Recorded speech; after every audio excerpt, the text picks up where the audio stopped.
This help video shows the Add Employee functions in the Time and Attendance module. We will be showing you how to add a new employee with the correct settings. This help video will cover the following topics: basic settings, employee ID, clock ID, and copying settings from another employee.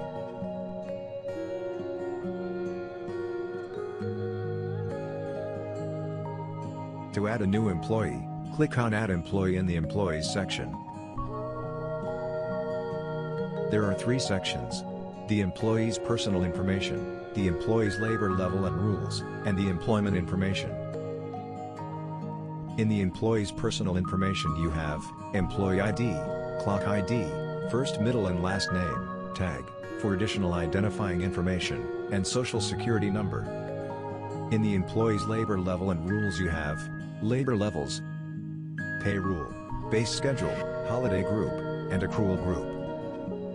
In the employment information section you have the starting date, status entry, PBJ status, shift history, and work pattern entry.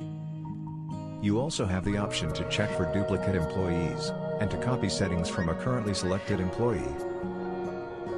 There are 4 minimum cells that need to be filled: 1. The employee ID. 2. First name. 3. Last name. 4. The facility, if you have a facility level. In the labor level, select the facility.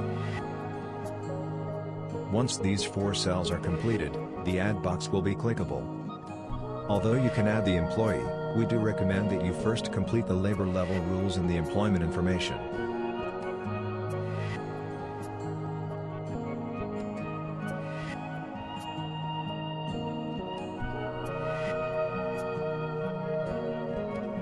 The employee ID is a unique identifier for the employee. Needless to say, that you can't use an ID that is already used by a different employee, even if the other employee is inactive. There are 3 options for the employee ID. 1. You already decided on which ID to use. For instance, you want to use the same ID used in the payroll software for the employee ID.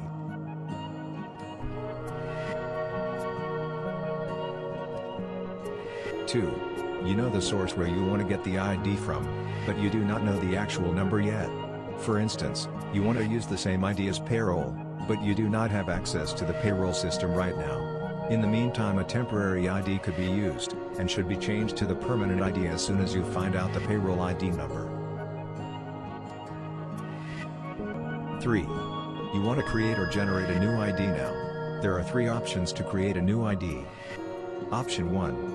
Click on Next Available ID to automatically assign the next available number in the system. Option 2. Insert any unused number.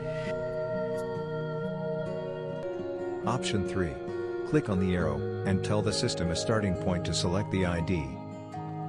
This method is good when you would like to use a specific range of numbers. Insert the starting point and the system will automatically retrieve the next available number.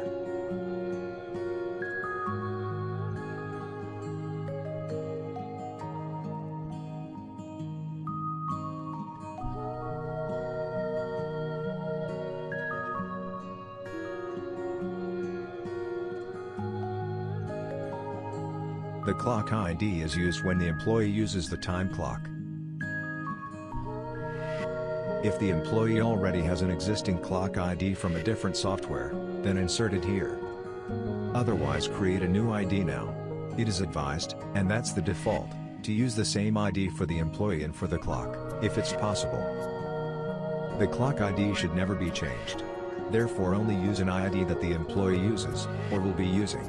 Otherwise, leave it blank. Do not use a temporary ID.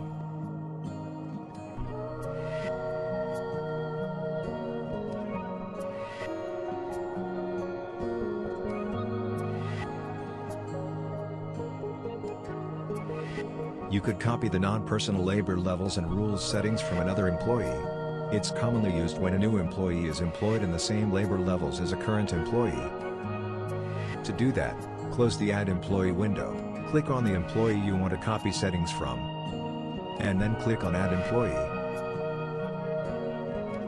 Now click on Copy Settings from currently selected employee. All the labor levels and rules settings will now be copied.